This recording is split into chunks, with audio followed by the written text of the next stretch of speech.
So, we're not going to have this cut too short because we have somebody special in the house.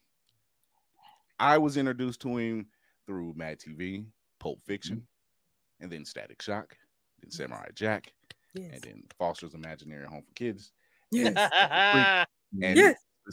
and Green John Stewart, Green Lantern, and and Supergirl. He was actually on Supergirl, and it keeps going. It's growing, you know. So if Cree Summer is the pirate queen, I think he can be the king for the Blur community. No other than Phil LaMarr. What's going on, Hey, Phil? sir. Sir. How y'all doing? I hope that was a good enough intro for you. I got my seatbelt on. That's all I gotta say, because I'm ready to bounce up around my apartment. I don't know about all right, real quick, Captain, if I can interject real quick. Go ahead. Okay, Mr. LaMarr, first off, you are a gentleman and a scholar. Thank you for the time you gave me at Dragon Con. Jeff, if you're watching, thank you for putting up with all my emails. I told you before I had a crew who was dying to meet you. This is they. However, as you can hear, my dad has his own internet show that I don't know how to do to keep himself entertained during COVID. So I had my time. I got my turn. I just wanted to formally introduce you. I will be participating for the rest of the show from the comments. So you crazy kids all have fun. I'll see you. You tell DJ Right, you should be down back there. You should be You tell voice of the people.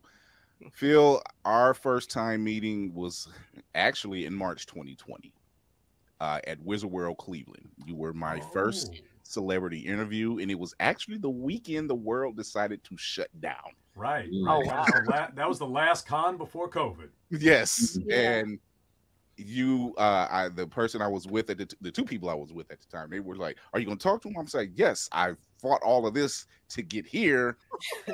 And once I got to that hurdle, everything else was smooth sailing. So obviously you've been working quite a bit. Yeah. I have to ask you, your time during that blur of two plus years maybe of COVID, how did you cope? Was that something you can transition to easily doing voice work? How did that work out for you?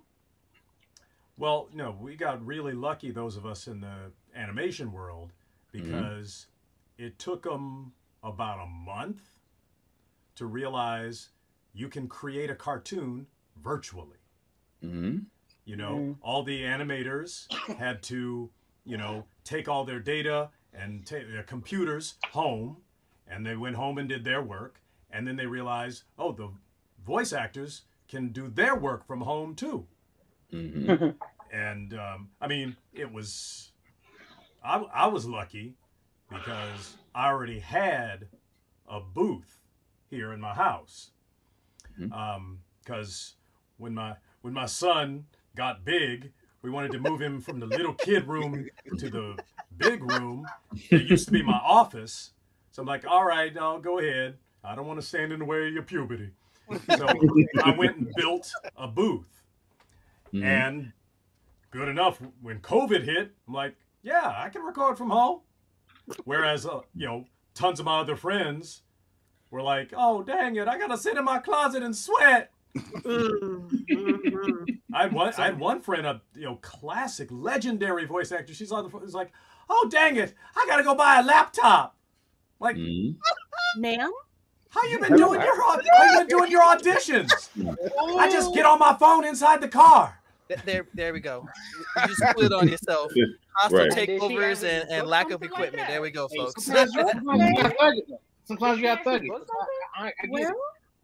Shout out to Stefan Johnson, who's a local Cleveland legend here with the food reviews. He's done the same thing. So he's wrapped towels in the hotel room. He's done it in the car. He even told me, he's like, you can literally do it in the car. And I'm like, you're right. It's soundproofed.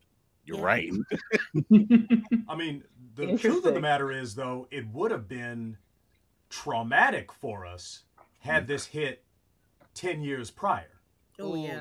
Because back in the old days, when I first started my cartoon career, everything was a group record. You know, you would be in there performing scenes together with the other actors. And it was, you know, you got to share energy and you got to see people be amazed. I mean, I remember first episode of Futurama, I'm sitting there 6 feet away watching Billy West do the voices of 3 different characters talking to each other. That was wow. And I knew if I wasn't in that booth with him, I wouldn't have known that was the same one person doing 3 people. And it was amazing because I'm like, oh, damn. This like playing a pickup game with Michael Jordan. It sets your bar real high. Yeah.